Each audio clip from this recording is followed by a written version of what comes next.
A poor little girl walks into a restaurant, holding her malnourished little brother in her arms.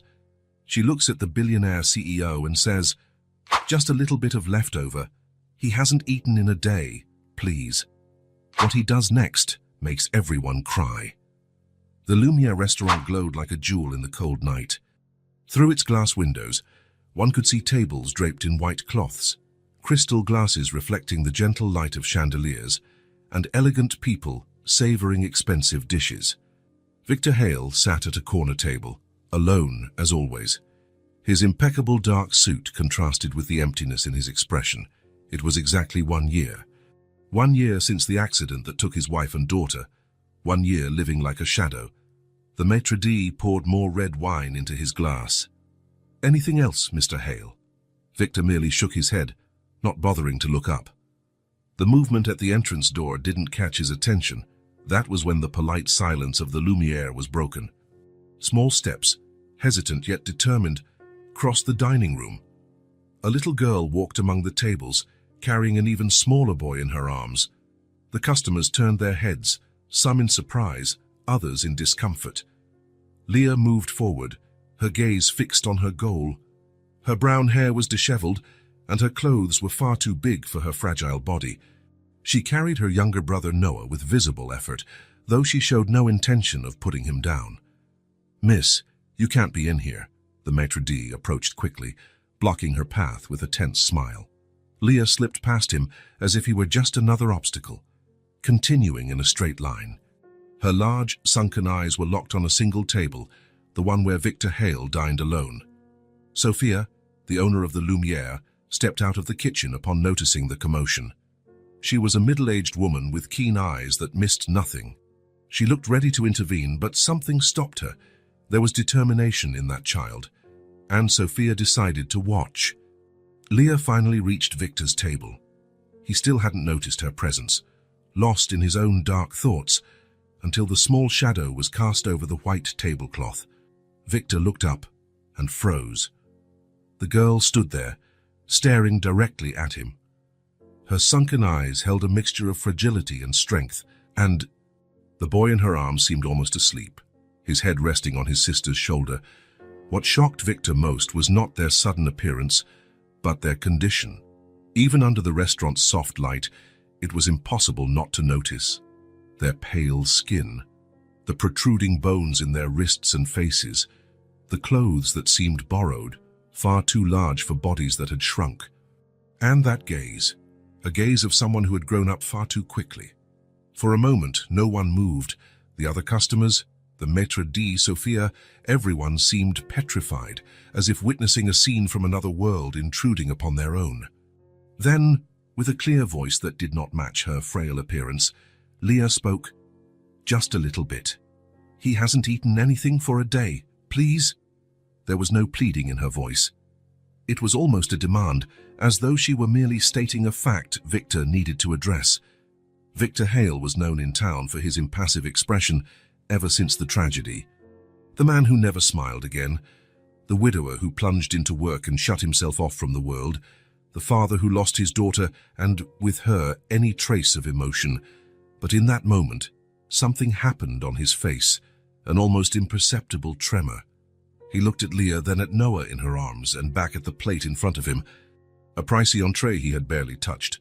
The maitre d' at last reacted, approaching with determined steps. "Mr. Hale, I apologize. I'll call security and—" "Bring them food," Victor interrupted, his voice rough from lack of use. "For both of them." His voice echoed across the silent restaurant. The maitre d' froze in place. A lady at a nearby table brought her hand to her mouth, tears brimming in her eyes. A passing waiter stopped, blinking quickly to hold back his own emotion. "You heard me," Victor continued, now looking directly at the man. "Bring food. For both of them." Sophia, who had been watching everything from the kitchen doorway, stepped forward. Her own eyes shining with tears she fought to contain. "Marcel, bring the full children's dinner. 2 plates." Her gaze crossed Victor's for a brief moment, a silent understanding between them. Victor gestured to the empty chair across from him. "Sit."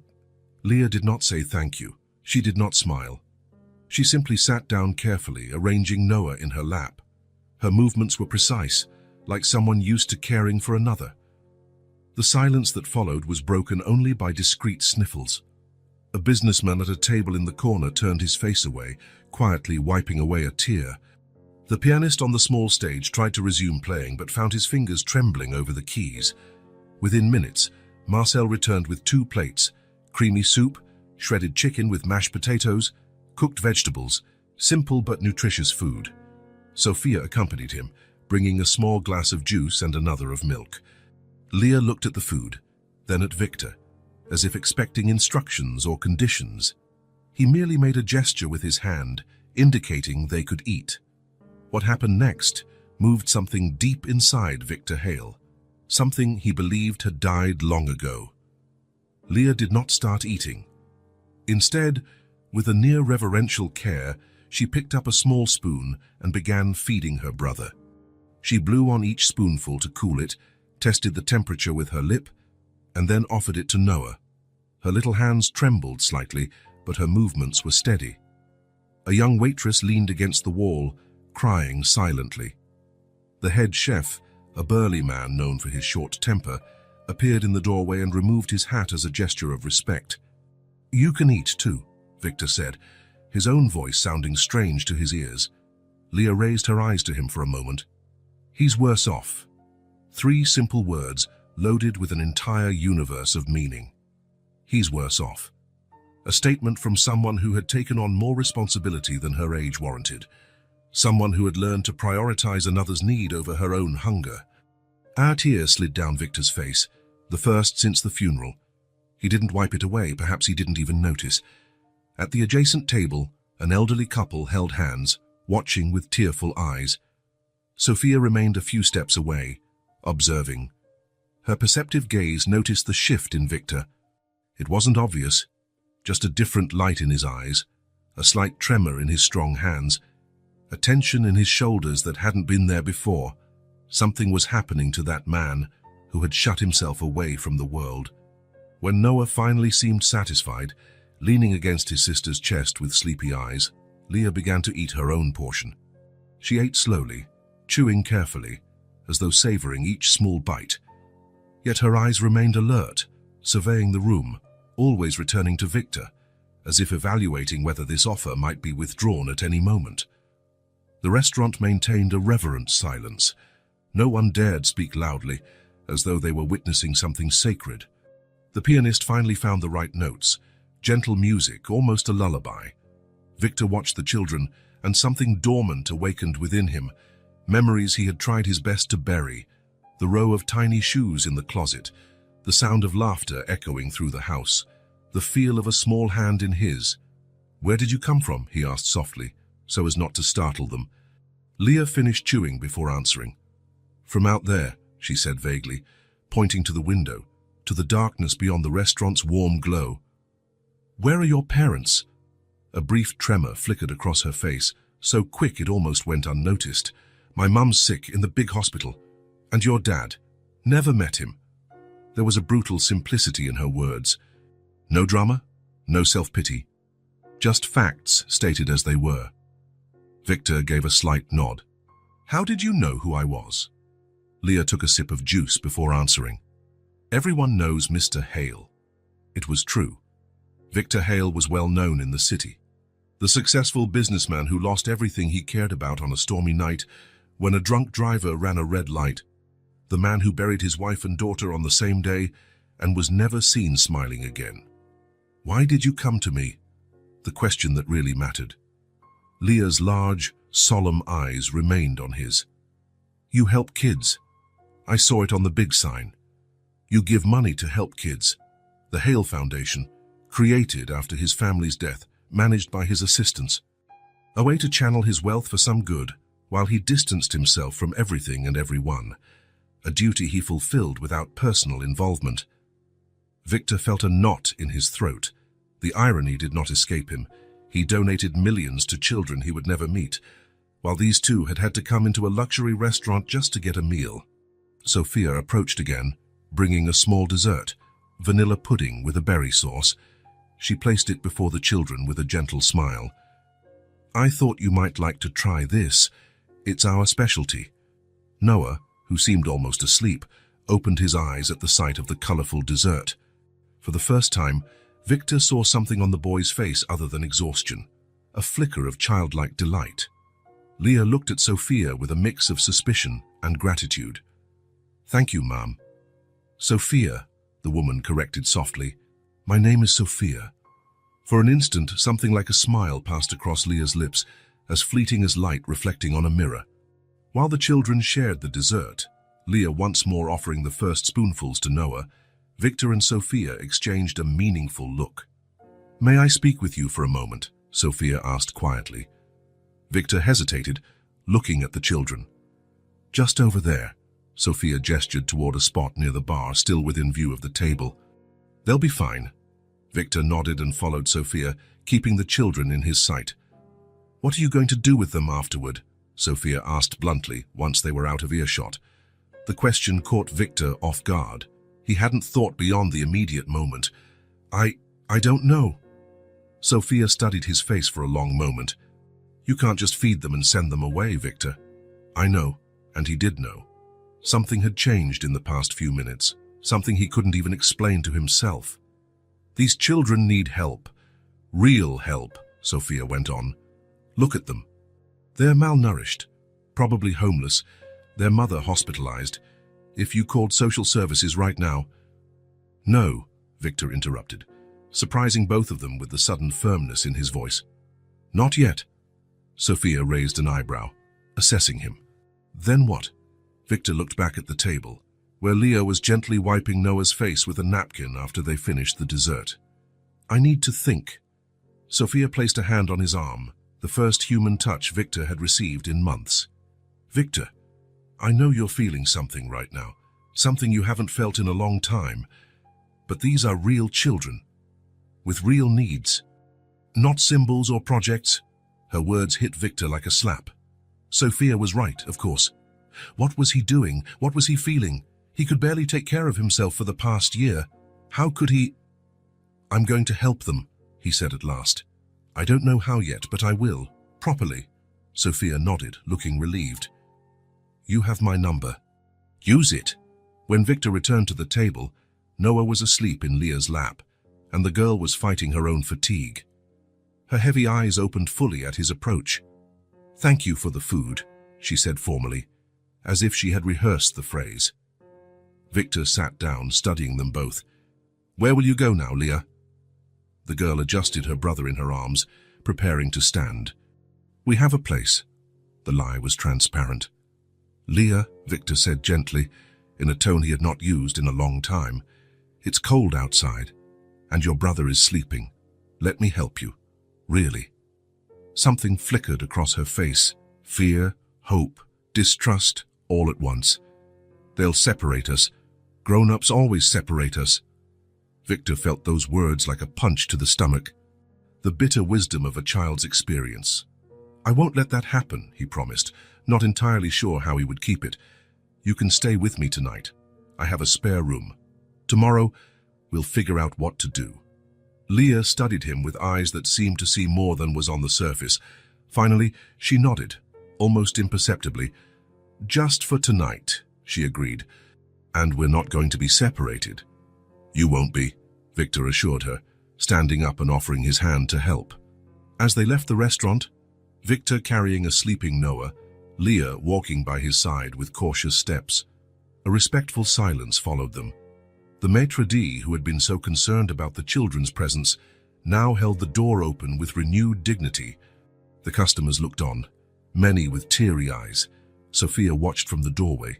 She saw the broken man who dined alone every night now leaving with purpose, guiding a small child while carrying another in his arms. It wasn't salvation, it wasn't redemption, it was just a moment of human connection.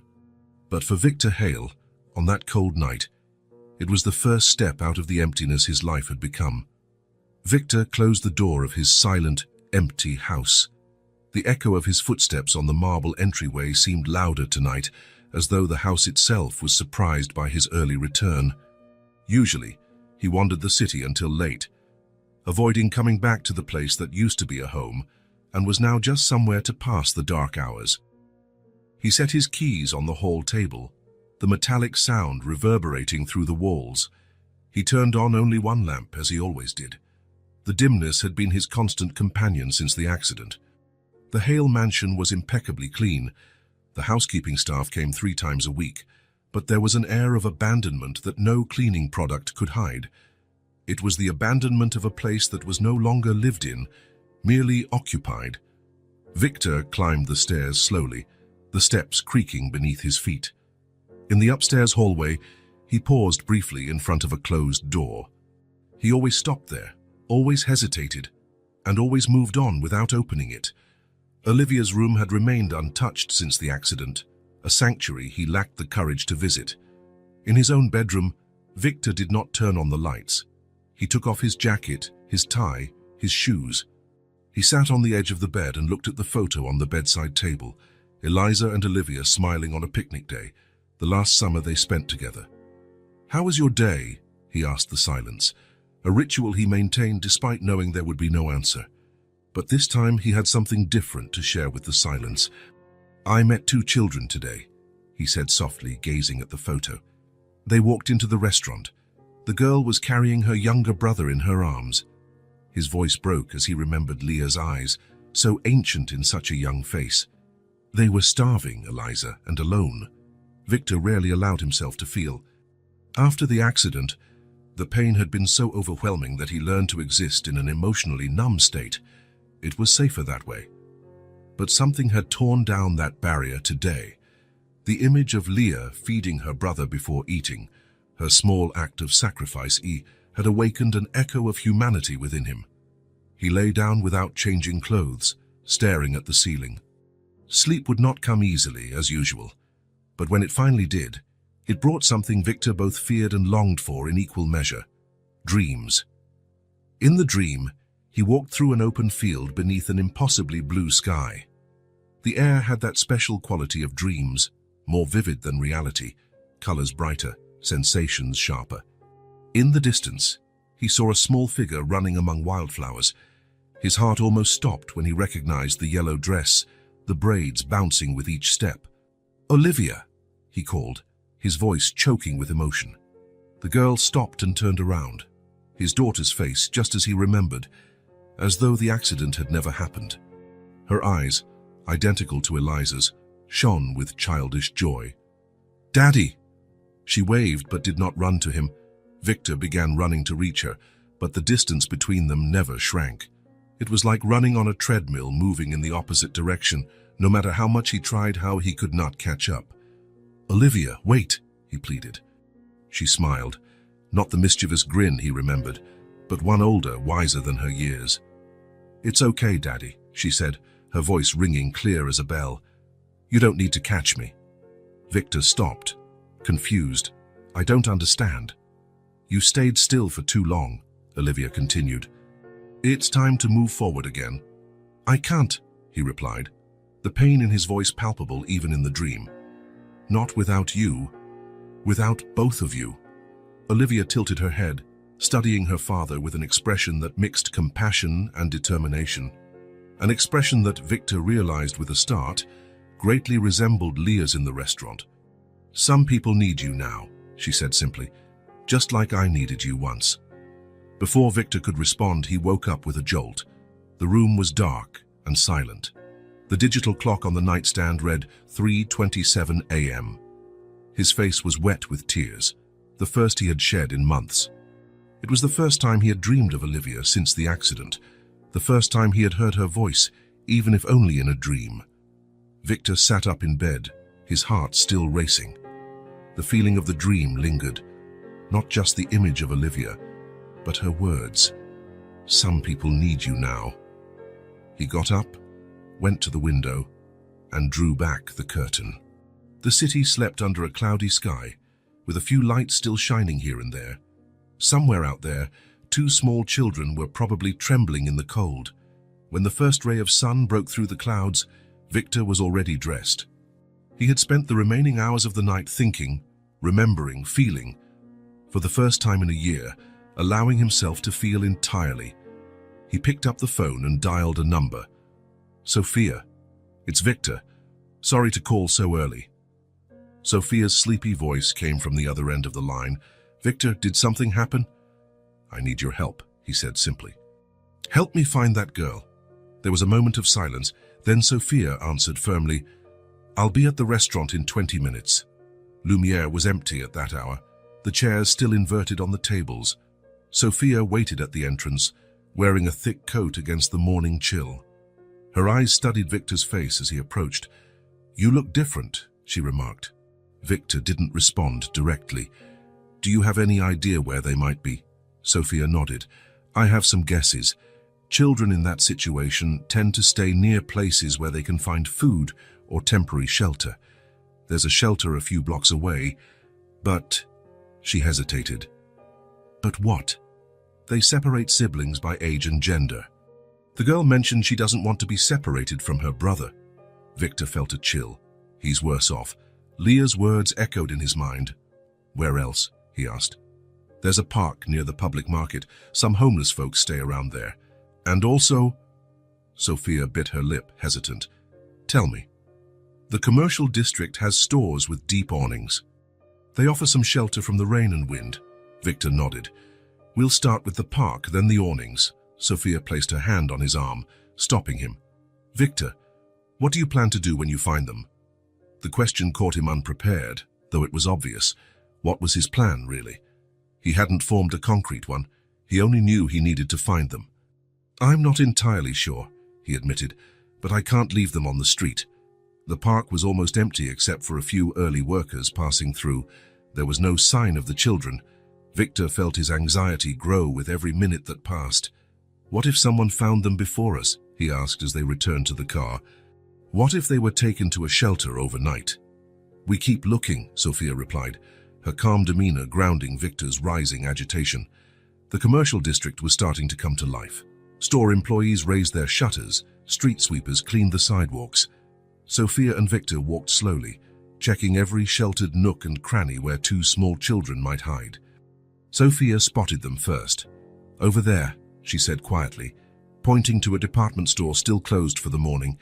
Its deep awning created a small space sheltered from the wind. Victor's heart pounded as he saw the tiny shape in the far corner of the entrance. It would be easy to pass by without noticing, just a dark shape, easily mistaken for trash bags or discarded boxes. They approached quietly so as not to startle them. The scene they found broke what was left of Victor's heart. Leah and Noah slept curled under a thin, worn blanket. The girl was on the outside, her small body protectively curved around her brother. A worn backpack served as a pillow for them both.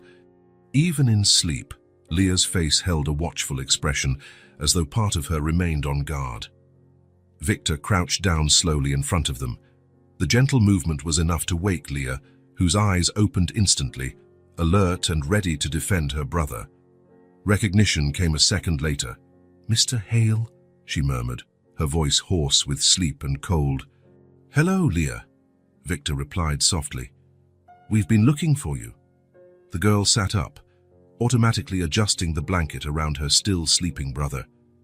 Her eyes moved from Victor to Sophia, assessing the situation with a caution beyond her years. Why? She asked simply. The question struck Victor like a blow. Why? Indeed. Why was a man who had isolated himself from the world for a year suddenly concerned about the fate of two children he barely knew? Because no one should sleep like this, he answered, gesturing to the awning, the thin blanket, the cold ground. Especially children. Leah didn't look convinced. Her eyes remained guarded. Where's your mother? Victor asked, trying a different angle. A flash of pain crossed the girl's face. She got sick. The ambulance took her. She never came back. The brutal simplicity of that statement made Sophia emit a soft sound, somewhere between a sigh and a muffled sob. How long has it been? Victor asked gently. Leah shrugged. A lot of days. I lost count. Noah began stirring under the blanket, mumbling in his sleep. Leah instantly focused on him, adjusting the blanket and whispering reassuring words. Victor exchanged a glance with Sophia. A decision was being made in that moment, without words. Leah, he said, moving closer on his knees to be at her level. "We'd like to help you." "How?" The mistrust in her voice was palpable. "First, by offering you a warm place to stay. Food, a real bed." Leah's eyes narrowed. "And then?" "You'll call the people who separate siblings." Victor felt his heart clench at those words, her experience or fear speaking through a small child's voice. "No," he promised. "I won't let anyone separate you." "How can I trust you?" Leah asked, speaking quietly to avoid waking Noah. Victor paused, thinking, how indeed could she trust him? A stranger who suddenly appeared offering help. "You can't," he finally admitted. "Not yet. But I'm asking you to give me a chance to prove I deserve your trust." Leah considered his words, her small face too serious for her age. She looked at her sleeping brother, then at the sky that threatened rain. "Can we stay together?" she asked, and there was something so vulnerable in her voice that Victor felt his eyes sting. "Always," he replied, and in that moment, he realized it was a promise he intended to keep, no matter what it required. Something in Leah's face relaxed, not completely, but enough. She nodded once. "I'll wake Noah," she said, already moving to do so.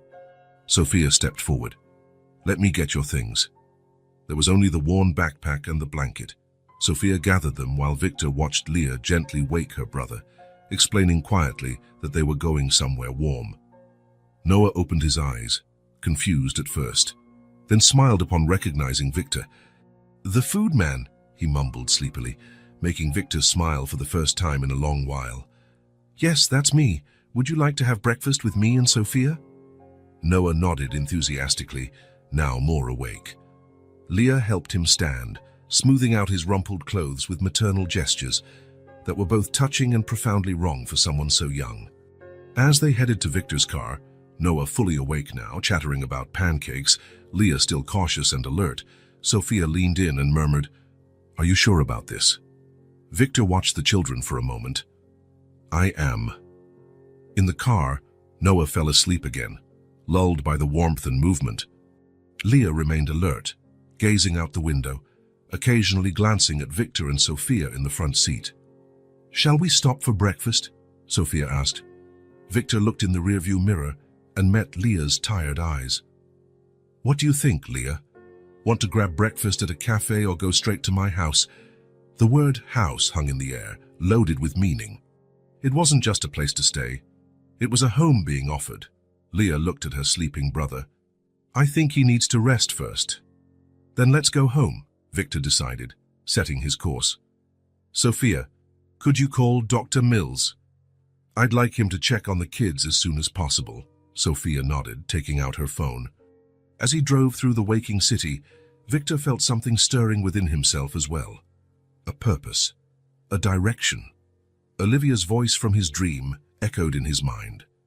"Some people need you now, just like I needed you once." The emptiness that had occupied him for so long was beginning to be filled by something new. It wasn't happiness, not yet, but perhaps it was hope. And for the first time in a year, that felt like enough. The automatic gate of the Hale mansion opened with a soft hum. Victor drove slowly along the polished stone driveway, watching in the rearview mirror for the children's reactions. Noah had woken up and stared out the window, wide-eyed. Leah kept her usual guarded expression, though Victor noticed a flash of surprise as the main house came fully into view. The Hale mansion was an imposing two-story building with large windows and a classic facade. The garden, meticulously maintained by a weekly service, featured geometric flower beds and neatly trimmed trees. Everything was immaculate. Everything was lifeless. "Is this where you live?" Noah asked, his small voice a blend of awe and intimidation. "Yes," Victor answered simply, parking in the circular driveway. "Alone?" Leah's low question broke the silence. Victor hesitated. "Yes, alone." When he turned off the engine, a disconcerting silence enveloped the car, as though all realized the gravity of the scene. A well-dressed stranger bringing two abandoned children into his empty mansion. The absurdity of it did not escape Victor. "Let's go inside," he finally said, opening his door. "It's getting cold out here." The interior was even more impressive. A grand foyer with a marble floor and a sweeping staircase.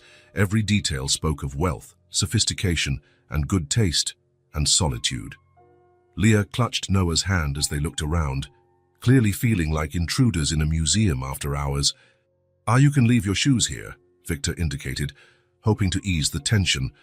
Noah quickly obliged, eagerly slipping off his tattered sneakers. Leah hesitated, but finally removed hers as well, revealing worn socks with a small hole in the toe. Victor tried not to stare at that telling detail. "Let's head to the kitchen first," he suggested.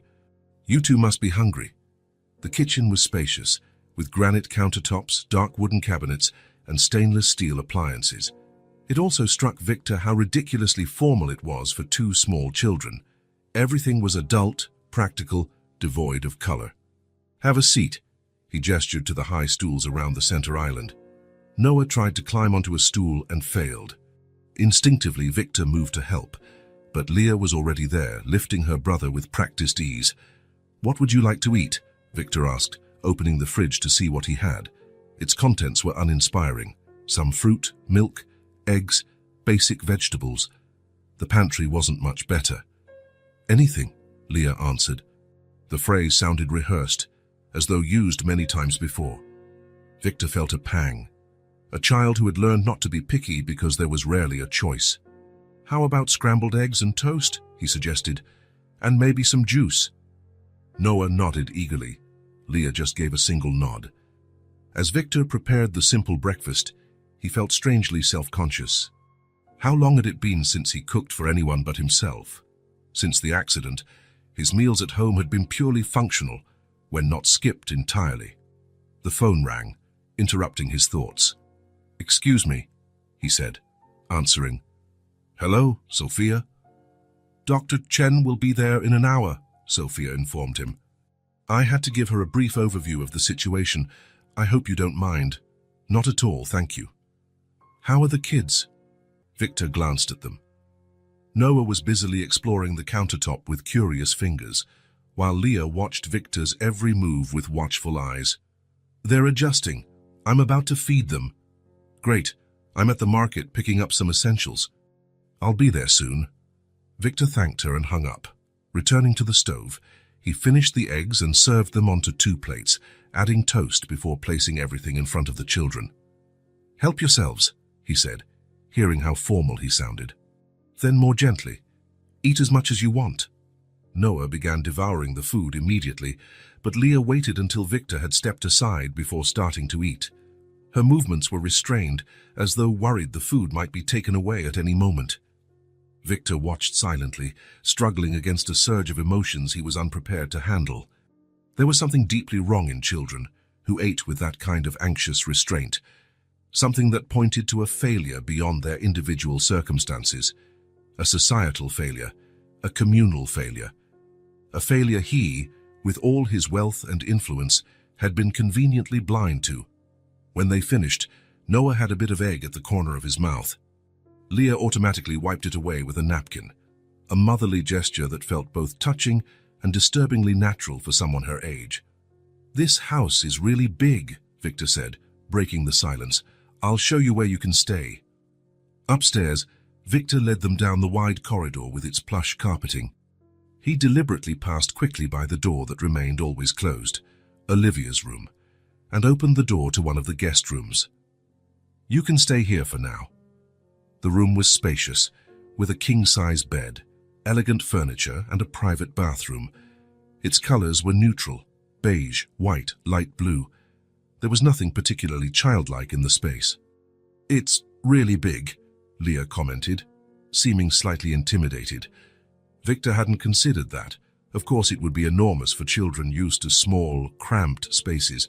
"You'll get used to it," he said, not knowing what else to say. "The bathroom is over there. There are clean towels, soap, toothpaste, everything you need." Leah nodded, absorbing the information. "Doctor Chen will come in about an hour to examine you," Victor added. "She's a doctor." Leah's eyes immediately sharpened. "Why?" "Just to make sure you're both okay. He hesitated. "After being on the street for a while." She didn't appear convinced, but she did not argue. "In the meantime, you can take a bath and rest a bit," Victor showed her how to work the shower, adjusting the water temperature, pointing out the toiletries. Leah watched closely, committing every step to memory. "I'll leave you to it," he said finally. "I'll be downstairs if you need anything." Leaving the room, Victor realized he'd been holding his breath. Everything about the situation felt intensely awkward. The formality with which he spoke to the children, the strangeness of having other people in his house, the sense of inadequacy. He went downstairs and sat in the living room, a room he rarely used. The elegant furniture, the artwork on the walls, the carefully selected decorative items, everything now felt painfully pointless. Half an hour later, he heard light footsteps on the stairs. Leah was coming down carefully, holding Noah's hand. Both had wet hair and were wearing the same clothes as before, but they were noticeably cleaner. "Feel better after the bath?" Victor asked, standing up. Noah smiled, nodding enthusiastically. "The tub is huge." Victor realized he was smiling back, an almost forgotten movement of his facial muscles. "The shampoo smells nice," Leah added, almost shyly. Her hair, now clean, appeared a shade lighter than Victor had initially thought. The doorbell rang before Victor could respond. Noah flinched instinctively, pressing himself against his sister. "That must be Sophia or the doctor," Victor explained, heading to the door. It was Sophia, carrying several shopping bags. Behind her was an Asian woman in her mid-40s with a medical bag. Dr. Chen, Victor presumed. "I brought the basics," Sophia said as she entered. "Food, some clothes that might fit, children's toothbrushes." She trailed off when she noticed the children in the living room. "Hello, you two." Leah nodded politely. Noah partially hid behind her. Dr. Chen stepped forward, a calm smile on her face. You must be Leah. And this is Noah, correct?" Leah nodded again, more wary now. "I'm Dr. Chen. I'd like to examine both of you, if that's all right." "Why?" Leah asked once more, the same question she had posed to Victor. The doctor was not intimidated by the distrust.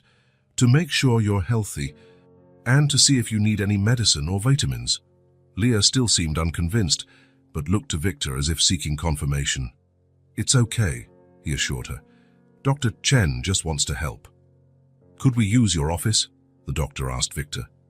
He nodded, guiding them through the house. His office, another rarely used space, was well lit, with a comfortable couch for the children. "I'll stay outside," he said, sensing that his presence might make the children uncomfortable during the exam. Out in the hall, he found Sophia organizing the groceries in the kitchen.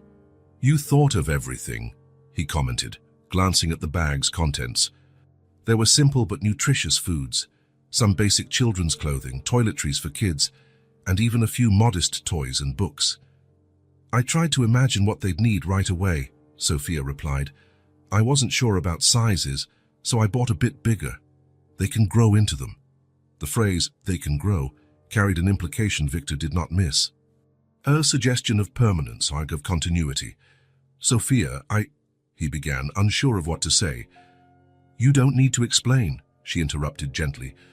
"I saw your face last night at the restaurant. It was like watching someone wake up from a deep sleep."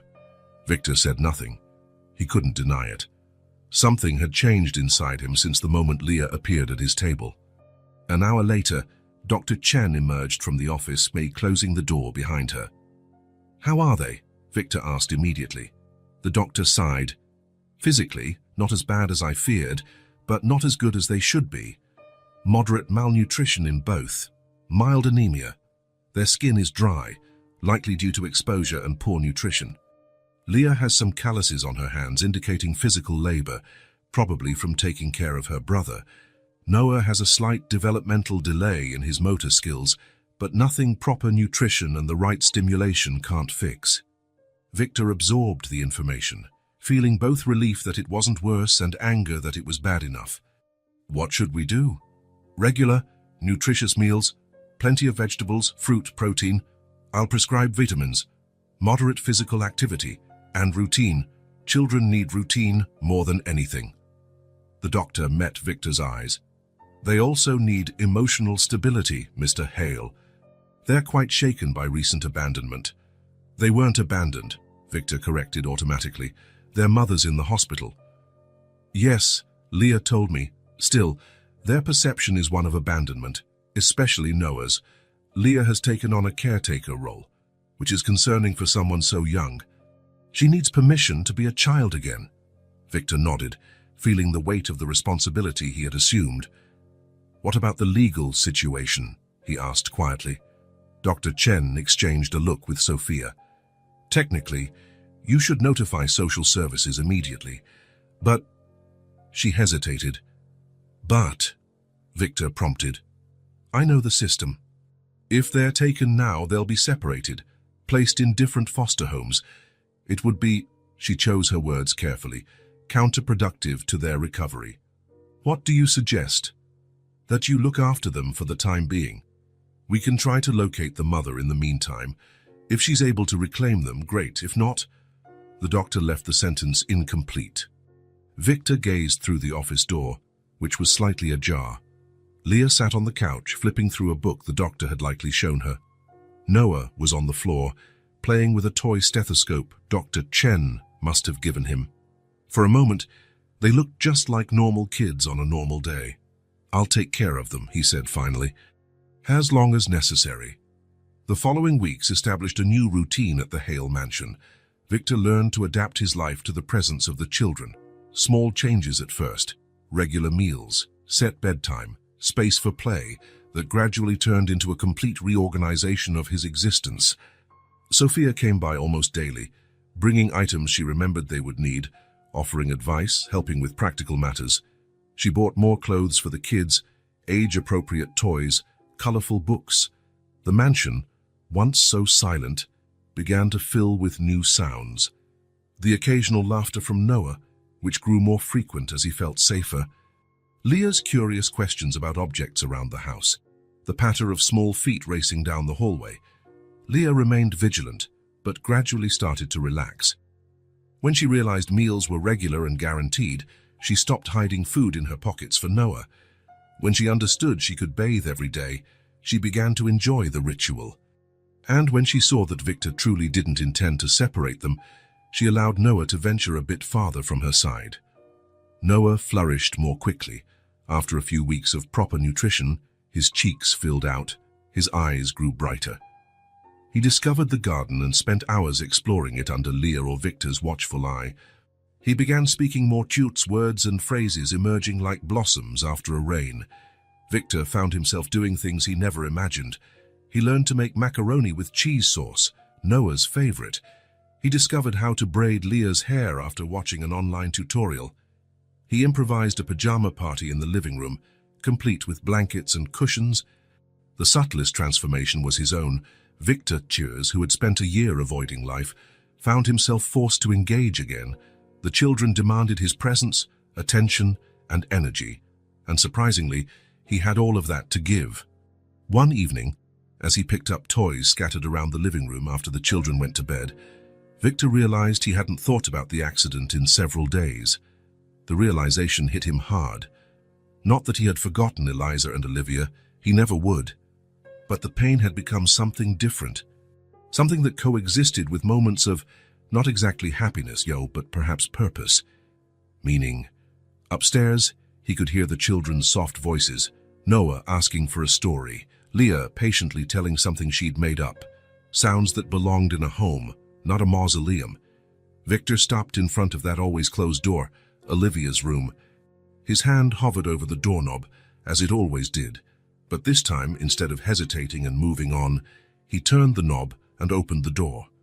The room was exactly as he had left it, the bed still made with a pink polka-dotted blanket, the shelves filled with colorful books and dolls, photos on the walls, the little star sticker on the ceiling that glowed in the dark. Victor stepped inside, feeling the familiar weight of sorrow but also something else, a kind of peace. He sat on the small bed, the scent of Olivia long gone, replaced by the neutral odor of a closed room. "I miss you," he whispered to the empty space. "I always will." But for the first time in a year, it wasn't only pain he felt, it was gratitude. Gratitude for the years they had together. Gratitude for the memories. And strangely, gratitude for the chance encounter that brought two needy children to his table at the Lumiere. Two children who, without intending to, were teaching him to live again. Victor stood up and left the room, leaving the door open behind him. Perhaps it was time to let some fresh air in. The Hale Mansion's kitchen was filled with the aroma of a hearty vegetable soup. Victor, sleeves rolled up and wearing an apron Sophia had insisted he buy, stirred the broth carefully while referring to the list of recommendations Dr. Chen had left. Leafy greens every day, lean protein in every meal, a variety of fruits. Iron and vitamin supplements, he muttered to himself, checking if he was following every guideline. At the kitchen table, Noah was busy with his new coloring pad while he waited for lunch. 3 weeks had passed, and the change was visible. His previously sunken cheeks now had a healthy hue, and his once frail legs were stronger when he ran around the garden. "Is it ready yet?" asked Liam, entering the kitchen. She carried the vitamin bottle she had to take before meals. 5 more minutes, Victor replied, watching as the girl neatly grabbed a glass of water and swallowed the 2 colorful capsules without complaint. The medication routine had become part of their day. Early on, Leah had resisted, distrustful of any sort of medicine. Now, after Dr. Chen patiently explained the importance of each supplement, she took them without argument, even reminding Victor when it was time for Noah's dose. "I remembered we need to go to the pharmacy today," Victor said as he served soup into bowls. "We're running low on Noah's tonic." Leah nodded seriously. "We also need more sunscreen. Dr. Chen said our skin is still sensitive." Victor smiled inwardly. The girl had memorized every medical instruction, taking responsibility for her own recovery, and her brothers with admirable determination.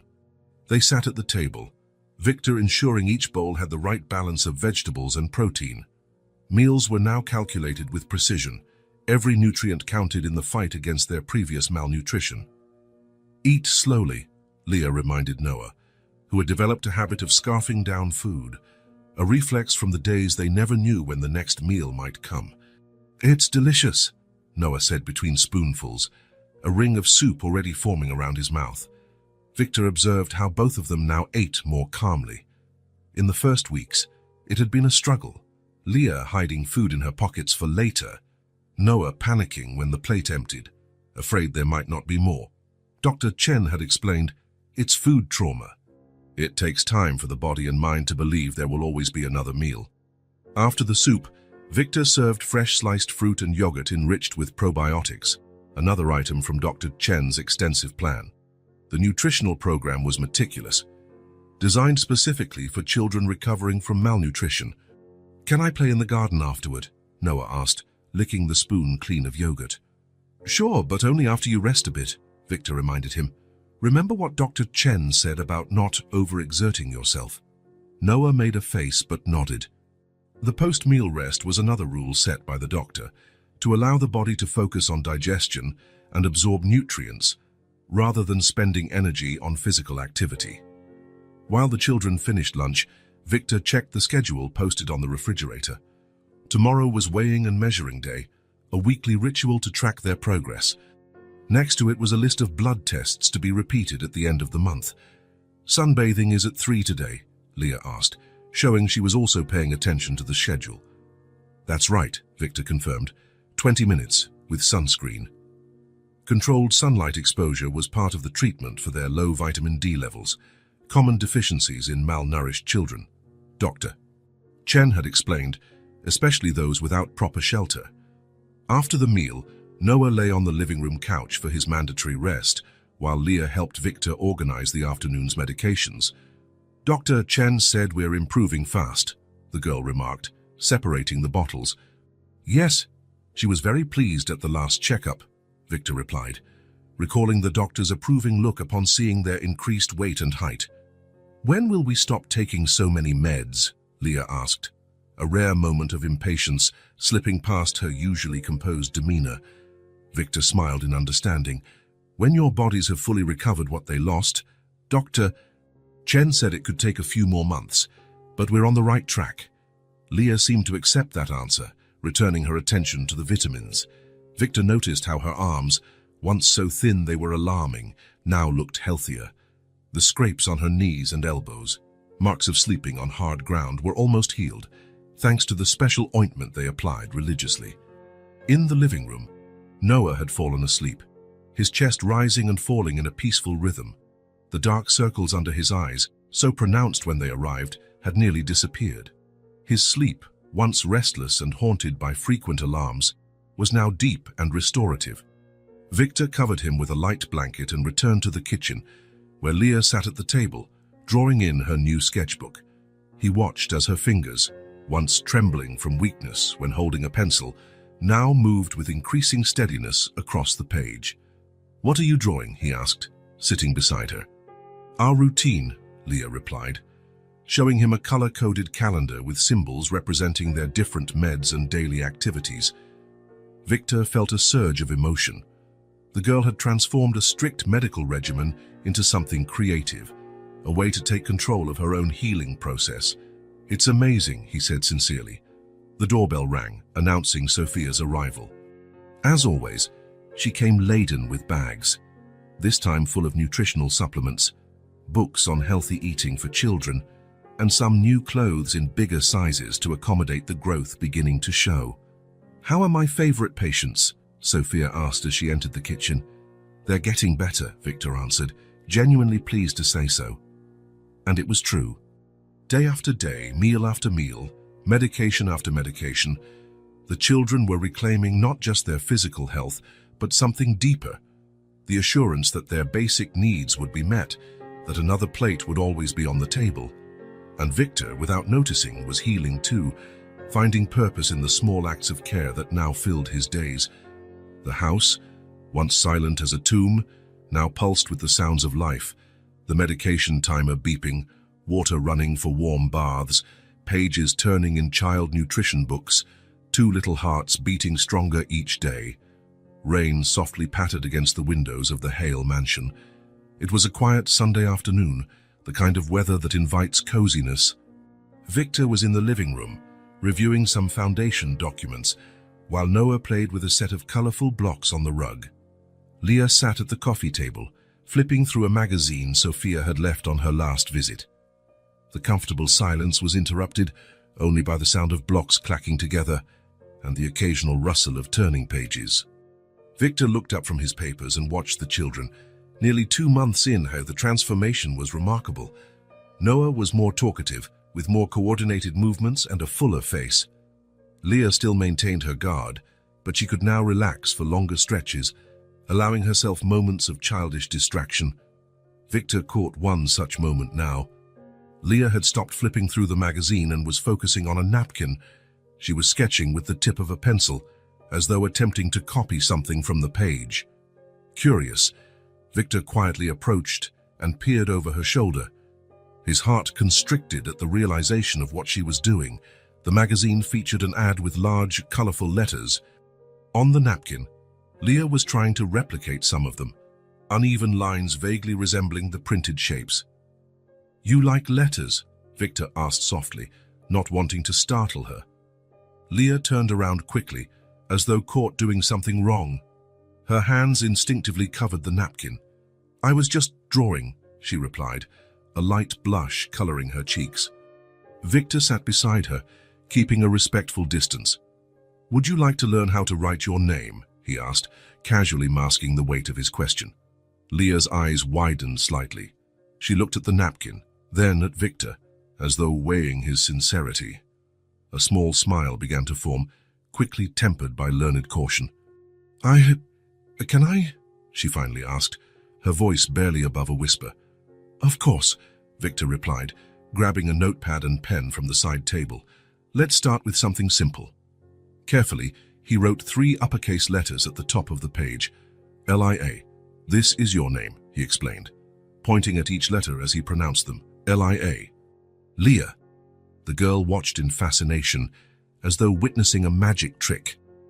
Her fingers lightly traced the letters, following their outlines. "Would you like to try?" Victor offered, handing her the pen. Leah hesitated, then accepted it. She held the pen awkwardly, gripping it too tightly. Victor gently adjusted her hand, showing her a more comfortable way to hold it. "It's easier this way," he explained. "Now copy the letters below mine." Tongue pressed between her lips in deep concentration, Leah started drawing. Her first L came out crooked, more like a tilted I. She frowned, visibly frustrated. "That's really good for a first try," Victor encouraged. "Try again." "The L is like a corner, a line down and another to the side." She nodded, trying again. This time the letter was more recognizable. A genuine smile lit her face momentarily. "That's right, now the I, just a straight line." That one was easier. Leah drew an almost perfect vertical line, gaining confidence. Finally the A. It's a bit trickier. Like a triangle with a line across the middle. The A was harder. Her first attempt looked like a sideways H. The second had the crossbar cutting all the way through. But on the third try, she produced something that resembled an A. "L-I-A," Leah pronounced, looking at her creation with a mixture of pride and wonder. "Leah?" That was when something happened that Victor had not seen since the children arrived. Leah laughed, a brief, crystal-clear sound, born of pure joy. It was so unexpected that even Noah stopped playing to look at his sister in curiosity. "You did it," Victor said, feeling a strange tightness in his throat. "That's your name." Leah looked at him, her eyes gleaming. "Can I try again?" "As many times as you want." For the next half hour, the room was filled with the sound of pencil on paper. Leah practiced her name over and over, each attempt firmer than the last. Noah eventually joined them, curious, and Victor showed him how to draw an N, promising to teach him his entire name when he was ready. When Sophia arrived later that day with the week's supplies, she found the house in an unusually high-spirited state. Leah ran up to show her what she had accomplished, clutching the paper as though it were a precious treasure. "Look, I learned to write my name." Sophia glanced at Victor over the girl's head, a silent question in her eyes. He just smiled, feeling a strange warmth in his chest that he couldn't quite name. That night, after the children were in bed, Victor returned to the living room and picked up the sheet of paper. He looked at Leah's progress, from the first shaky attempts to the final version, which was already quite legible. Carefully, he cut out the last, the best one, and took it with him. In the children's room, he moved silently to avoid waking them. Noah was sound asleep, one arm flung dramatically over the pillow. Leah lay on her side, as usual, protectively facing her brother even in sleep.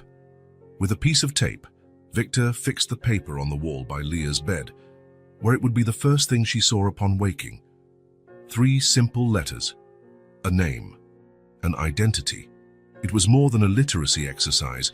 It was the first written word of her new life, a small milestone of normalcy in a life that had been anything but normal.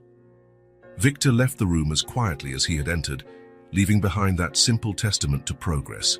Elia, glowing faintly in the darkness, like a promise. Rain had been falling for 2 days straight, keeping the children confined to the mansion. Victor had worked remotely most of the morning, attending video conferences in his office, while Leah and Noah explored corners of the house they still hadn't fully discovered, despite having lived there for almost 3 months now. The Hale mansion was large enough to hide surprises around every corner, rarely used rooms, shelves of untouched books, closets storing items from years ago. A treasure trove of discoveries for 2 curious children. That afternoon, after lunch, Victor allowed them into the library, a spacious room lined with dark wood shelves, complete with a rolling ladder to reach the higher volumes. Leah had fallen in love with the space at first sight. Since learning to write her name, her interest in letters and books grew daily. "Make yourselves at home," Victor said, settling into a chair with his laptop. "Just be careful with the ladder." Noah quickly busied himself with a collection of variously sized globes on a low table, spinning them in fascination and pointing at countries and oceans at random, inventing stories of pirates and explorers. Leah, meanwhile, walked slowly among the shelves, running her fingers over the book's spines as if hoping to absorb their stories by touch. Occasionally, she'd pull one out, flip through a few pages, then carefully return it to its place. Her real interest sparked when she came across a section of photo albums, large volumes bound in leather, the dates stamped along the spines. Leah removed one that appeared well used, its edges slightly worn from frequent handling. She sat on the rug and opened the album in her lap. The first pages showed a young, beautiful woman with dark hair and a radiant smile. In some photos, she appeared with Victor, a different Victor, one with fewer worry lines on his face, one who smiled in a way Leah had never seen. As she turned the pages, a new figure began to appear, a little girl, first a baby in the woman's arms, then a child with brown hair and bright eyes. Leah gazed, enthralled, at the pictures that told a story. Birthdays, Christmases, days at the beach, simple moments of a happy family. In the middle of the album, one picture particularly caught her attention. It had been removed and then put back, as though someone had carried it around before returning it. It showed the little girl, maybe slightly younger than Leah, sitting on a swing. Her smile was wide, her eyes squinted with the force of her joy. Behind her, partially visible, was Victor pushing the swing, his own expression brimming with happiness and pride. Leah carefully took the photo from the album and approached Victor, who typed away absently at his computer. "Is she your daughter?" she asked, her soft voice breaking the library's hush. Victor froze, fingers still on the keyboard. For a moment, Leah feared she had made a terrible mistake. The color drained from his face, and something flickered in his eyes. Pain, raw and pure, so palpable she could almost feel it. Slowly, Victor closed the laptop and set it aside. He reached out, and Leah handed him the photo. He looked at it for a long while, his thumb gently stroking the glossy surface. "Yes," he finally answered, his voice rougher than usual. "She got very sick. I did everything I could, but she ended up passing away." The response was simple but laden with meaning. Leah stood there, unsure whether to speak or walk away. She chose to stay, sensing instinctively that Victor needed that moment. "What was her name?" she asked after a few seconds. "Olivia," Victor replied, the word vibrating in the air between them. "She was 5. Leah stepped closer, looking again at the photo Victor held. She studied the little girl's face, the tiny gap between her front teeth, the freckles sprinkled across her nose, the light in her eyes. "She looks happy," Leah said gently. A simple observation, but deeply true. Victor swallowed hard, his eyes fixed on the picture. "She was," he agreed. A trembling smile touched his lips, a bittersweet blend of sorrow and cherished memories. "She loved that swing, always asked to go higher, higher." Something in his voice had changed. It was no longer just pain. There was warmth, nostalgia, even a hint of joy in the recollection. "What else did she like to do?" Leah asked, perching on the arm of Victor's chair. Victor looked at her, surprised by the question but grateful. It was as if Leah had opened a door he had kept locked for a long time, allowing memories buried by grief to finally breathe. "She loved stories," he began, voice growing steadier. "Every night she would ask for 3 bedtime stories. We'd negotiate and settle on 2. He let out a small laugh, the first time he'd laughed while talking about Olivia in a very long time. "And she loved to dance. Any music, anywhere, in the supermarket, in the car, in the yard." As Victor spoke, Noah drifted over, quietly sitting on the floor at Victor's feet. He listened intently, his large eyes fixed on Victor's face, sensing the importance of the moment even without fully understanding it. Leah simply listened without interrupting, offering her attentive presence as a silent gift. Of all the people in the house, she might have been the one who best understood the language of loss. She was young, but old enough to feel its weight. "She had a special dance when she was happy," Victor continued, his eyes now far away, seeing something beyond the rainy library. "She'd spin and jump with her arms open, like she was trying to hug the whole world." Leah smiled, imagining the scene. "Like a butterfly," she suggested softly. Victor looked at her, slightly astonished. "Yes, exactly like a butterfly. That's what Eliza, my wife, used to say." Another silence, but different this time.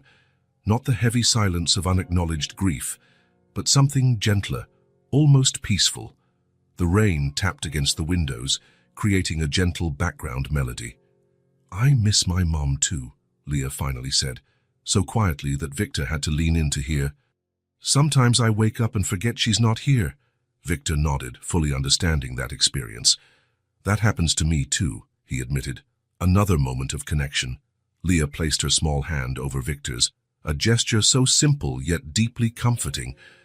It was the first time Victor had truly spoken about his loss with someone, openly, not just referencing death's blunt reality.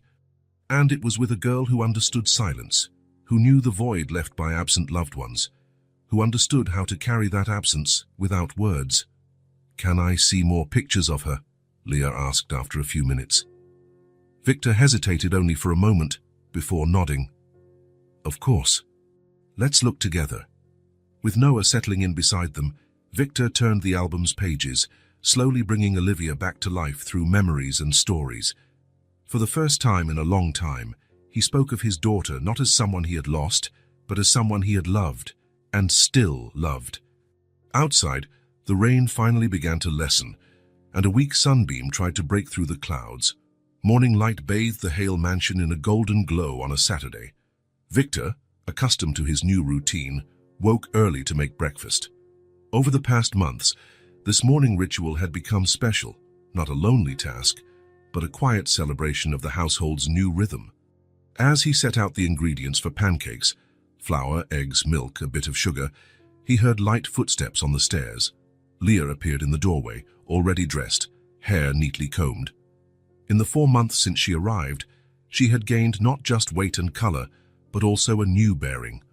A hint of caution still lingered, but she was no longer perpetually on high alert, like a small animal ready to flee. "Good morning," she greeted, walking over to the counter. "Can I help?" Victor smiled. "Sure. I'm making pancakes."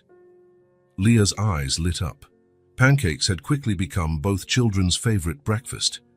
"Would you like to learn how to make them?" Victor offered, somewhat surprised at himself for suggesting it.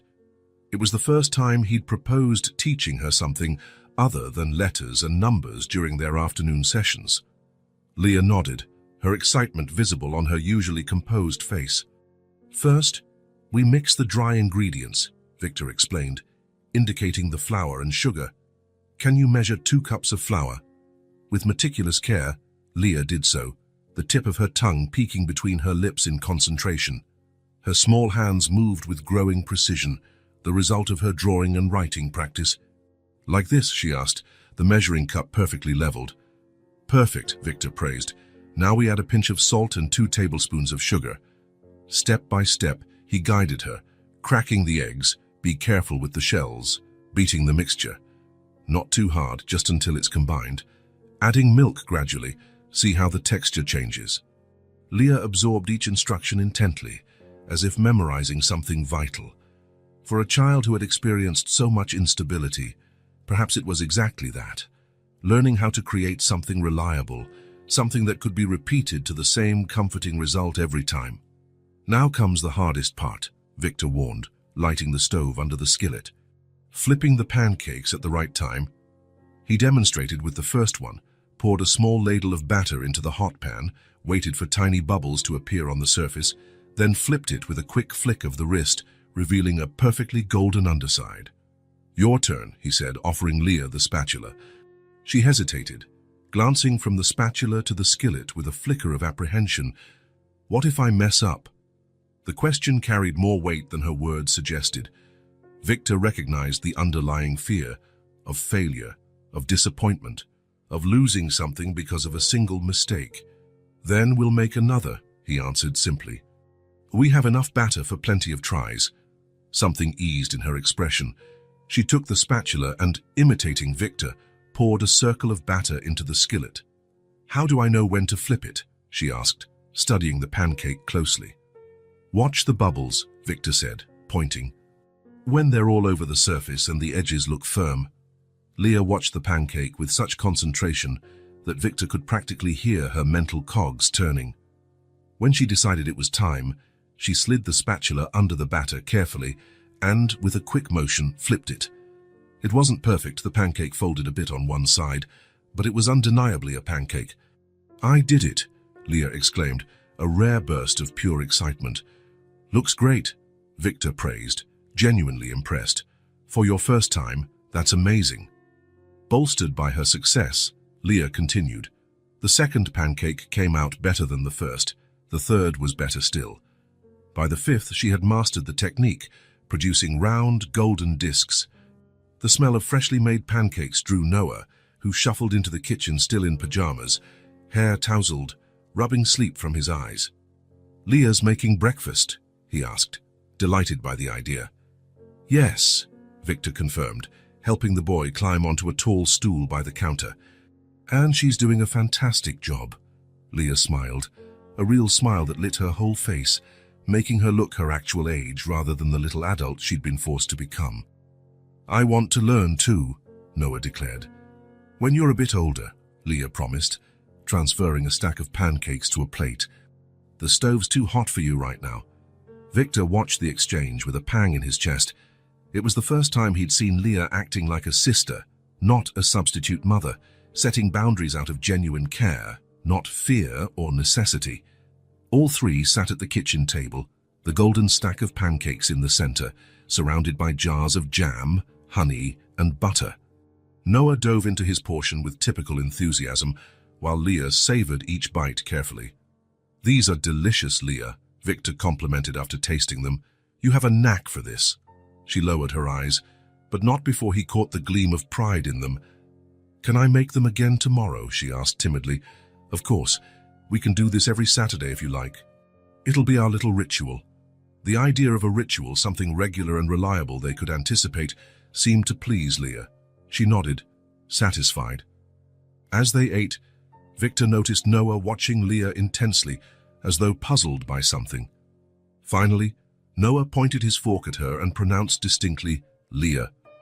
It wasn't the first time he'd said his sister's name, of course, but something was different this time. There was intent behind it, a purpose. Noah then pointed at his own pancake and repeated, "Leah." Victor understood immediately. Noah wasn't just calling his sister, he was attributing the creation of the pancakes to her, recognizing her accomplishment. It was the first time he used a word to identify not just a person or object, but to express a more abstract idea, authorship, creation. Leah also understood. Her eyes widened, then softened with a controlled surge of emotion. "Yes, Noah, I made the pancakes." Noah beamed, satisfied that she'd understood him, and resumed eating with renewed enthusiasm. Victor lowered his gaze to his own plate, hiding the sudden rush of emotion. These small, ordinary moments, ones that didn't seem dramatic or extraordinary, were gradually reacquainting him with life. Every little victory the children achieved felt, in some way, like his own. After breakfast, Leah insisted on helping with the dishes while Noah scattered his favorite building blocks across the living room floor. A light rain outside created a cozy atmosphere, perfect for a quiet day indoors. Victor was drying a plate when an unexpected sound made him pause. Noah was laughing in the living room, a pure, carefree laugh. Leah heard it too, and met Victor's eyes in a shared acknowledgement of how rare that sound had been. "Let's see what's so funny," Victor suggested, setting the dish towel aside. In the living room, they found Noah surrounded by an elaborate block construction. What had started as a simple tower now looked like an entire city, with structures of varying heights connected by makeshift bridges. "Look what I made," he exclaimed proudly. "It's our house, but way, way bigger." Victor knelt beside the creation, examining it seriously. "It's impressive, Noah. You worked hard on it." "This one is you," Noah explained, pointing to a blue block perched atop one of the towers. "And this is Leah," he continued, indicating a red block nearby. "And this is me," he concluded, showing a yellow block set between the other two. The simplicity of that representation, three colorful blocks together at the top of a structure, carried an emotional truth that struck Victor with unexpected force. In a few months, they had, indeed, built something together. Not perfect, not conventional, but solid. "It's not done yet," Noah added, searching around for more blocks. "We need more." "Can we help?" Leah asked, already sitting on the rug beside her brother. Noah nodded eagerly, handing her a few blocks. Victor joined them, sitting on the floor cross-legged, a position he hadn't assumed since Olivia. Over the next hour, the construction expanded in all directions. Noah directed the project with surprising clarity, while Leah contributed meticulous details, and Victor provided structural stability for the more ambitious sections. Partway through, Leah began spinning a story about the inhabitants of the block city. A kind king living in the tallest tower, a gardener who cared for the green spaces, represented by cushions, a librarian who guarded all the kingdom's books. Noah jumped right in, adding his own characters, a dragon tamer, a bridge builder, a child who could fly. Victor simply listened, enchanted by the unbridled creativity that surfaced now that the children had regular meals and a sense of safety. It was like watching long-dormant flowers finally bloom after a drought. At a particularly dramatic point in the story, when Noah's dragon tamer saved the library from a fire, the boy acted out the scene so vividly that Leah burst into laughter.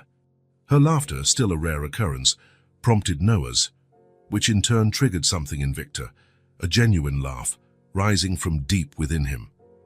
The house echoed with the sound, 3 people laughing together, each carrying their own story of loss, finding a fleeting moment of shared joy. The walls that had absorbed only silence and sorrow for so long now reverberated with life. When the game finally ended, with promises to continue after lunch, Victor remembered something he'd bought a few days earlier. He asked the children to wait and hurried upstairs, returning with a simply wrapped package. "This is for you, Leah," he said, handing it over, "for making such delicious pancakes this morning." Leah accepted the present with wide eyes. She unwrapped it carefully, revealing a hardcover notebook with thick, high-quality pages, along with a set of colored pencils and fine tip pens. "For you to draw or write," Victor explained, suddenly self-conscious. Was it too much? He didn't want to pressure her. Leah opened the notebook, running her fingers over the blank pages. There was a reverence in her touch that made Victor realize this was likely the first truly new object she'd received in a long time. Not second-hand, not borrowed, not a basic necessity, but something intended solely for her expression and growth. "Thank you," she said, her voice laced with carefully contained emotion. "I'm going to write our recipes, starting with pancakes. A promise of continuity, of the future." Victor felt a pleasant warmth expand in his chest. "That's an excellent start," he agreed. Noah leaned over to inspect his sister's new gift. "Are you going to teach me how to write pancake?" he asked Leah. "I'll teach you to write anything you want," she promised, pulling him into an impulsive hug. Victor watched, aware he was witnessing something precious. Knowledge passed on not out of obligation, but affection. A promise made not from necessity, but choice. That evening, after dinner, while Noah took a bath supervised by Victor, Leah sat at the kitchen table with her new notebook. With intense concentration, she wrote on the first page in careful letters, "The Hale Family Recipes." When Victor returned to the kitchen and saw what she'd written, he paused in the doorway, momentarily speechless. Leah looked at him, a silent question in her gaze. Had she overstepped, assumed too much? Victor crossed the kitchen and sat beside her. "It's perfect," he said simply. Then something extraordinary happened. Leah smiled, not a hesitant or restrained smile, but a full, confident one, and Victor returned it, his own smile just as genuine. They laughed together, not at anything in particular, but out of the pure joy of sharing that moment, acknowledging one another, breaking down the last barrier. It was the symbolic birth of trust. Not just Leah's trust in Victor, but Victor's trust in himself, his ability to care for, protect, and nurture again, to create a home defined not by walls and a roof, but by routines, shared achievements, and finally, laughter. The house no longer smelled of grief. It smelled of pancakes, new pencils, children's shampoo, and possibilities. Night fell on the Hale mansion with a peacefulness Victor had learned to cherish. Over the past 5 months, a new routine had taken hold in the house. Family dinners at the table, baths at the right time, bedtime stories, small rituals that anchored their days, giving them structure and meaning. That night, after making sure both children were asleep, Victor retreated to his office. There was backlog from the foundation to attend to. For hours, he immersed himself in reports and spreadsheets, his mind divided between the numbers and the quiet satisfaction of knowing Leah and Noah were safely asleep upstairs. The clock showed a little after midnight when he finally shut down his computer and climbed the stairs, his steps light in the silent corridor. As he did every night, he paused by the children's door, which was left slightly ajar at Leah's request. Through the gap, he could see two sleeping forms.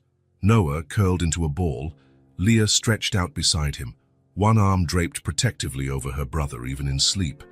Victor smiled to himself and continued to his own room. He changed quickly, brushed his teeth, and got into bed with a book he'd been trying to finish for weeks. The pages soon blurred before his tired eyes, and he set the book aside, turned out the light, and let himself sink into sleep's embrace. He wasn't sure how long he'd been asleep when a sound woke him, a faint creak of his bedroom door opening.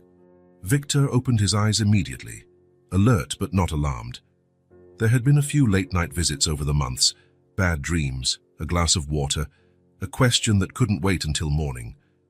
What startled him was seeing Leah standing at the door, her small body visibly trembling, her face wet with tears. "Leah?" Victor sat up, instantly awake. "What happened?" The girl entered, her steps unsteady, voice shaking with sobs. "He's burning up. I'm scared." Victor needed no further explanation. He threw the covers aside and followed Leah, who was already hurrying back to the room she shared with her brother. Noah lay curled under his blankets, his face flushed, breathing irregularly. Small whimpers escaped his chapped lips, and his hair clung to his sweat-damp forehead. Victor touched Noah's skin and immediately felt the alarming heat, a fever, and a high one, judging by the touch. "How long has he been like this?" he asked, searching the nightstand for the thermometer he kept there.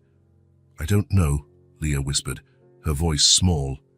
"I woke up because he was moving around so much. Then I touched him and he was so hot." Victor passed the thermometer gently across Noah's forehead. The digital display beeped almost right away, 103.6 degrees. Far too high for comfort. "We're going to the hospital," he decided, no hesitation. The brief flash of panic in Leah's eyes was unmistakable, but she nodded, trusting Victor's judgment. In under 5 minutes, they were dressed, and Victor was carrying Noah wrapped in a light blanket. The boy was burning in his arms, alternating between lethargy and restless agitation. In the car, Leah sat in the back with her brother, holding his hand and murmuring reassuring words that contrasted with the obvious fear on her face. Victor drove through the sleeping city with controlled urgency, each red light a torment, every second dragging on. His mind raced through medical possibilities, viral infection, bacterial, some complication from their earlier malnutrition. Their health progress over the last few months made this abrupt setback feel especially cruel. The pediatric ER was moderately busy, even at that hour. Victor registered them at the desk, briefly explaining the situation. Noah's high fever secured them priority, but there was still a wait. In the waiting area, Leah remained unnervingly quiet, her eyes never leaving her brother, who was dozing fitfully in Victor's lap. Her face was a mask of mature worry far beyond her years. "He'll be fine," Victor assured her, placing a free hand gently on her shoulder. "The doctors here are very good." Leah didn't answer right away. When she did, her voice trembled with a fragility Victor seldom heard from her. "My mum came to the hospital. She never came back." Her words hit Victor like a physical blow. Of course, to Leah, hospitals weren't places of healing, but of permanent separation. Her terror wasn't only about Noah's health, but the fear of another irreversible loss. "Noah isn't as sick as your mother was," Victor said gently. "It's probably just a bad flu or infection. The doctors will give him medicine and we'll all go home soon." Leah bit her lip, unconvinced. "Promise." "I promise," Victor replied without hesitation. She reached out and gripped his hand in hers with surprising strength. "You promised you'd stay with us," she said, her dark eyes holding his with unsettling intensity. Victor felt the weight of those words. They weren't just a reminder of the promise he'd made months ago under a cold awning. They were a call to accountability, a plea for reassurance in a moment of fear. More than that, they signified trust, fragile, newly formed, precious. "And I intend to keep it," he responded, his voice steady despite the lump in his throat. A nurse appeared at the door, calling Noah's name. Victor stood, still holding the feverish boy. Leah refused to let go of his hand, walking close by his side as they followed the nurse down the white corridor. In the exam room, a young, efficient doctor checked Noah's vital signs, inspected his throat, listened to his lungs, and asked Victor questions, which he answered as best he could. "Looks like a bacterial tonsillitis," she concluded after the thorough check. "We'll start antibiotics right away. His fever should come down in the next 24 hours. Victor felt immense relief flood his body. Leah, who had been watching the exam anxiously, finally relaxed a bit. "He won't need to stay here?" she asked, her voice revealing her main concern. The doctor smiled kindly at Leah. "No, sweetie. We'll give him his first dose of medication here. Then you can take him home. Just keep giving him the meds as directed."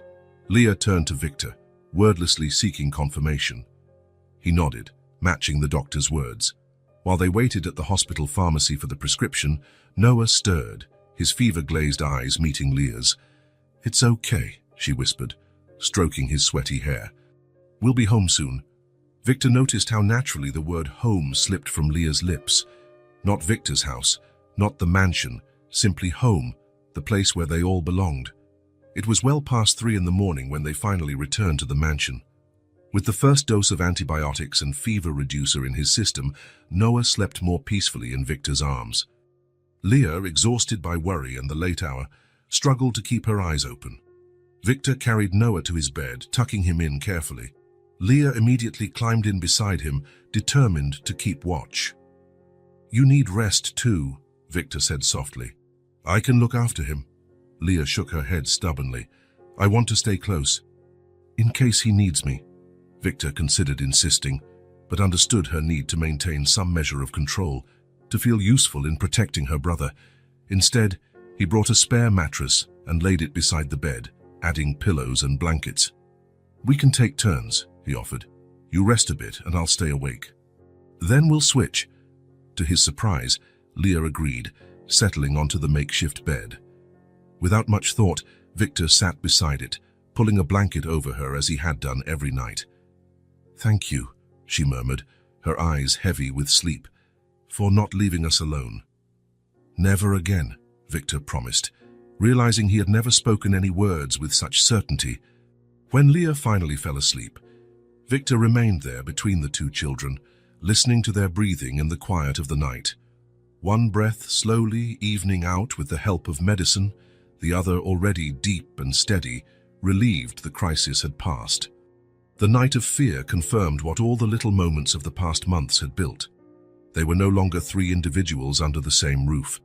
They were a family, united not by blood or paperwork, but by daily choices, fulfilled promises, and hands that held each other tightly in the dark. Dawn arrived with a clear sky, a golden September light filtering through the windows of the Hale mansion. Victor woke before his alarm, double-checking that everything was ready. The uniform ironed and hanging by the closet door, the brand-new backpack neatly packed with supplies, the special lunch he had prepared the night before. In the kitchen, he made coffee while reviewing the final documents. There weren't many pages, but they carried enormous weight. Each line represented not just legal obligations, but heartfelt promises he had been keeping for months. The lawyer had explained everything in detail the previous week. Exhaustive searches for Helena Suarez had turned up nothing. No record in any hospital database, no contact with social services, like she had vanished. Presumed abandonment, the lawyer had said. The judge granted provisional custody. Today, we finalized the adoption. Victor put the documents away when he heard footsteps on the stairs. Leah appeared in the kitchen doorway, wearing the navy blue dress they had picked out for this special day. Her hair, now longer and healthier, was braided neatly. "Good morning," she said, her eyes darting to the folder on the table. "Did you sleep well?" Victor asked, pouring her a glass of juice. Leah nodded, sitting down. "Noah's still asleep. Let him rest a bit longer. We have time." They shared breakfast in a comfortable silence, a ritual that had formed naturally over the months. Victor noticed Leah's hands trembling slightly around her cup. "Are you nervous?" he asked gently. Leah shrugged, A gesture he had learned was her silent yes when words were hard to find. "What if it doesn't work out?" she finally voiced. "Not the paperwork, afterwards. What if it's not like we hope?" Victor understood. It wasn't the legal procedure she feared, but the permanent commitment it represented. "Nothing will change," he reassured her. "It just confirms what we already are." After breakfast, Victor grabbed his car keys. "I need to go somewhere first. Sophia will be here soon to stay with you until I get back." Leah nodded, understanding without needing an explanation. The cemetery was peaceful at that hour. Victor walked the familiar path among the headstones, carrying a small bouquet of white lilies. He knelt at the polished stone bearing Eliza and Olivia's names. "Hello, my loves," he said quietly. "Today's an important day." A gentle breeze rustled the nearby trees. "I'm signing the adoption papers," he went on.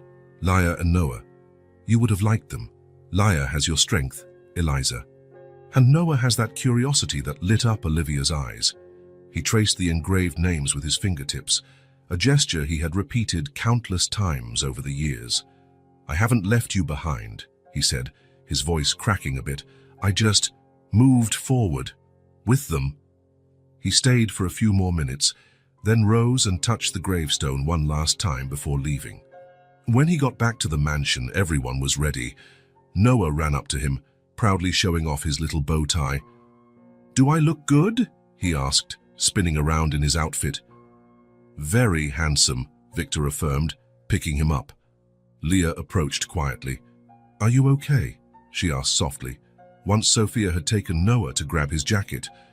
Victor smiled, genuinely touched. "Yes, I'm very good." The courthouse was an older building in the city center. The ceremony was surprisingly brief. The official explained the documents, the rights and responsibilities, the legal aspects of adoption. When it came time to sign, Noah had already fallen asleep in Victor's arms, overcome by boredom and childlike drowsiness. Victor shifted the boy into his left arm, keeping him secure as he signed each document with his right. Beside him, Leah watched every move, her eyes following the pen. When he reached the final paper, the official adoption certificate, she silently reached out and held his hand for just a moment before the last signature. It wasn't dramatic. There were no grand speeches, just a small hand holding another, a moment of connection before the legal act that would formalize what their hearts already knew. Victor completed his signature, the ink marking the paper with more than just his name. It carried a promise, a commitment, a final choice. "Congratulations, Mr. Hale," the official said, stamping the final document. "The adoption is finalized." Leaving the courthouse under the bright morning sun, Victor carried the sleeping Noah in one arm, while his other hand held Leah's. Sophia followed a few steps behind, safely carrying the signed papers in her bag, giving them space. None of the three said the word family. They didn't need to. It was written in the documents they had just signed, in the way Noah nestled into Victor's shoulder, in how Leah walked beside him with lighter steps. It was inscribed in the future unfolding before them, a future that did not erase the past, but built upon it, transforming grief into love, solitude into connection, and empty houses into homes. It was a signature more profound than ink on paper. It was a signature of love. Dawn broke with the kind of anticipation that makes the air feel lighter, almost electric. Victor woke before his alarm, triple-checking that everything was in place. The neatly pressed uniform hanging by the closet, the brand-new backpack with everything organized, and the special lunch he'd prepared the night before. In the kitchen, he prepared a more elaborate breakfast than usual, pancakes shaped like letters, a specialty he had mastered over the months. The sweet smell soon drew Noah, who appeared with rumpled pajamas and messy hair. "Today's the day," he exclaimed, climbing onto the stool to watch the stove. "Can I walk Leah to school too?" "Of course," Victor replied, ruffling the boy's hair affectionately. "We're her support team today." Light footsteps sounded on the stairs. When Leah entered the kitchen, Victor felt an unexpected surge of emotion. There she stood, dressed in her full school uniform, a pleated navy skirt, white shirt, knee-high socks. The school's emblem shone on her chest, carefully sewn on the night before by Sophia. "Morning," she greeted, her voice softer than usual. Her hands fiddled nervously with the collar of her shirt, a gesture betraying her anxiety. "You look wonderful," Victor said simply. A small smile appeared on Leah's face, briefly lighting her eyes before giving way to the worried expression again. "What if I can't keep up?" she asked during breakfast, poking at her pancake. "I've never been to school before. The other kids know so much more than me." It was true. Despite the private tutors working with her these past months, Leah had significant gaps in formal education. The decision to place her directly in third grade, with children her age rather than a lower grade E, had been thoroughly discussed with educators and psychologists. "Remember what Dr. Martinez said," Victor replied gently. "The most important thing isn't what you already know, but what you're ready to learn. And you're more than ready." Leah nodded, not entirely convinced, but willing to trust him. Over the months, she had learned that not all adults fail. Some promises are kept, some hands remain extended. After breakfast, Victor helped Noah get dressed while Leah triple-checked her backpack, going through each item meticulously. New notebooks, freshly sharpened pencils, soft erasers, and the colorful pencil case she had chosen herself at the store. When Sophia arrived to accompany them, she brought a small surprise, a silver star hair clip for Leah. "So you'll shine on your big day," she said, fastening it into Leah's carefully braided hair. On the drive to school, in the back seat, Noah held Leah's hand and spun fantastic tales about the day ahead.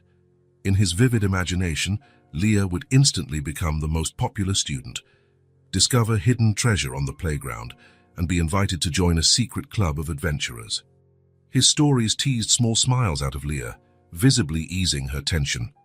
Victor watched in the rearview mirror, struck once again by the dynamic that had grown between the siblings, Noah as the eternal optimist, shining light on Leah's anxieties, and Leah as the vigilant protector, gradually learning to be protected too, Saint. Francis Elementary occupied an entire block, with its main red brick building and sprawling green yards. By the time Victor parked out front, a steady flow of uniformed children and hurried parents was already streaming in. Leah gazed out the window, her eyes wide. "There are so many people," she whispered. "And they're all just as nervous as you on the first day," Sophia reassured her, adjusting the collar of Leah's shirt one last time. Victor got out and opened the door for her. Noah unbuckled himself quickly, determined to be part of this milestone. Together, the four walked toward the main gate, where a teacher greeted new students with a warm smile. Victor felt Leah's grip on his hand tighten with each step. At the point where parents had to say goodbye, a few yards from the inner gate, Leah stopped. Her small shoulders suddenly seemed weighed down, and she looked up at Victor with a vulnerability he had rarely seen since her early days there. "I'm scared," she admitted softly. Then, after a short pause, "But I'm also happy." Those simple words perfectly summed up what they had all experienced these past months, a delicate balance between fear of the unknown and the joy of new possibilities, between the shadow of the past and the light of the future. Victor knelt to her eye level, straightening her backpack and checking the star hair clip. "Hair's going to be all right," he promised, holding her small hands in his.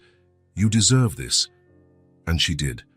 After everything Leah had faced, loss, abandonment, premature responsibility, she deserved this chance. Deserved to be just a child, with all the joys and challenges that entails. Noah squeezed in between them, hugging his sister tight. "It's going to be the best day ever," he proclaimed with absolute conviction. "And I'm making a drawing for you to show everyone when you come home." Leah hugged him back, then straightened, adjusting her backpack with renewed determination. Her chin lifted slightly, that gesture of courage Victor had learned to recognize and admire. "See you later," she said, a slight tremor still in her voice but overpowered by resolve. "I'll be right here waiting," Victor promised, "in this exact spot." With one final wave, Leah turned and walked toward the gate. The teacher greeted her warmly, introducing her to another girl who looked just as nervous. From a distance, Victor watched them exchange timid words before heading inside together. Next to him, Sophia discreetly raised her camera, capturing the moment Leah stepped through the threshold, small but determined, full of newly allowed dreams, her silhouette framed by the school entrance. "She'll be fine," Sophia said, putting the camera away. "She's stronger than she knows." "All of us are," Victor replied, feeling Noah's hand tighten around his as he waved enthusiastically after his sister, now vanished inside the building. The ride home was quieter. Noah eventually dozed in the back seat, worn out by the morning's excitement. Sophia alternated between checking her work emails and flipping through the photos she had taken. "This one's perfect," she commented, showing Victor a shot at a red light. It captured Leah in the exact moment she glanced back one last time before entering, one foot over the threshold, the other still in familiar territory, her face a blend of determination and hope. "I'm framing that," Victor decided immediately. Over the following weeks, a new rhythm took shape. To her own surprise, Leah adapted well to the school environment. Her natural intelligence and thirst for knowledge made up for the academic gaps. The teachers sent positive reports, noting her exceptional focus and determination. More importantly, she began making friends, classmates who invited her to join them at recess, who sat with her at lunch, who shared secrets and laughter. A month after school started, on the day Leah brought home her first test marked with a big red A, Sophia arrived for dinner with a carefully wrapped package. "A little gift to celebrate," she explained, handing it to Victor.